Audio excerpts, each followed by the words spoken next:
यहाँ से हम लोग किस चीज पर सोल्व करेंगे ये बताइएगा। y बराबर हम लोग को कितना मान दिया गया, y बराबर 0 दिया गया है। क्या दिया गया है? y बराबर 0। यहाँ से तो हम लोग y का मान देकर यहाँ से आप लोग देखे होंगे क्या होता है, x और y बराबर क्या होता है, तो m1 प्लस m2 इस प्रकार से फॉर्मूला होता है। यानी y बराबर y वाला टर्म लिया जाता है और निर्देशांक क्या होता है, तो y बराबर y का होता है, x बराबर x वाला टर्म को लेकर हम लोग निर्देशांक निकाल लेते हैं। तो चलिए यहाँ से पहले x का मान निकालने से पहले हम लोग किस चीज का मान निकाल लेते हैं, तो यहाँ से m1 m2 का मान निकाल लेते हैं। किस चीज से, तो इस चीज से, यहाँ से 0 का मान लेकर, तो क्या हो जाता है, निर्देशांक क्या हो जाता है, या हम लोग विभाजन सूत्र कर लेंगे। क्या, विभाजन सूत्र से, विभाजन सूत्र बराबर क्या होता है, विभाजन सूत्र बराबर क्या होता है, m1 m1 और यहाँ पे हम लोग का किसका मान दिया गया, x y का मान दिया गया, y बराबर 0 है तो y का मान ले लेते हैं, y2 प्लस m1 ये m2 y1 बटे का m1 m2 प्लस m2। चलिए, और ये किसके बराबर है, तो y का बराबर हो जाएगा।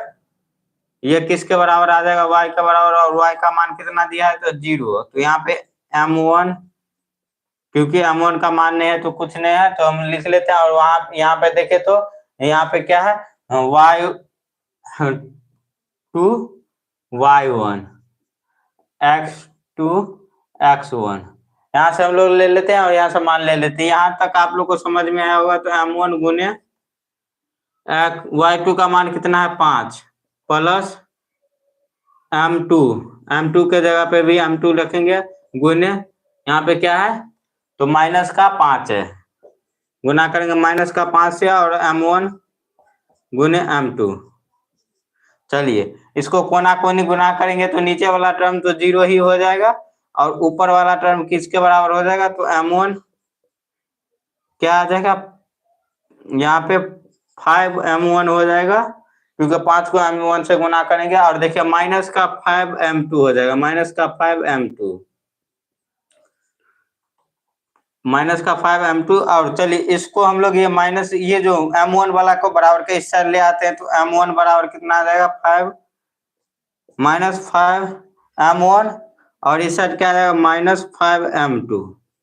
चलिए यहाँ से यहाँ इस सभी को काट देते हैं, यानी माइनस से माइनस को काट देते हैं, और 5 से 5 को काट देते हैं, तो m1 बराबर क्या आ जाएगा, m1 बराबर m2, और किसका, इस दोनों का मान 1 1 है, तो क्या आ जाएगा, m1 बटे m2, ये m2 बटे m1 बराबर का 1:1, यानी इस दोनों भुजा का मान कितना आ जाएगा, 1 1 आ जाएगा। m1 का मान भी कितना आएगा, 1 आएगा, और m2 का मान भी 1 आएगा। तो हम लोग यहाँ से x का मान निकाल लेते हैं। चलिए x बराबर लिखेंगे, x बराबर क्या आता है, वही विभाजन सूत्र से x वाला हम लोग फॉर्मूला ले लेंगे। तो m1 x2 plus m2 x1 बटे का m1 प्लस m2। चलिए यहाँ से हम लोग सॉल्व करते हैं। x बराबर कितना आ जाएगा, 1 गुने यहाँ पे क्या है, तो माइनस का 4 प्लस यहाँ पे क्या है, m1 m2 का मान भी 1 ही है, और x1 का मान कितना है, तो 1 है, बटे का 1 प्लस 1, m1 और m2 का मान 1 ही है। चलिए 1 प्लस 1 कितना आ जाएगा, 2, और इसको यहाँ से माइनस का 4 और प्लस का 1 बटे का यहाँ पे 2, कोना कोनी गुना कीजिए तो 2x बराबर का माइनस का ये 3 आ जाएगा यहाँ पे। और देखिए x बराबर कितना आ जाएगा, माइनस का 3 बटे का 2। यही हम लोग का x का निर्देशांक हो जाएगा। क्या आ जाएगा, लिखेंगे अतः x का निर्देशांक बराबर क्या आ जाएगा, इतना आ जाएगा। अतः x का निर्देशांक बराबर ये आ जाएगा ans। समझे। आप लोग इसका जल्द से जल्द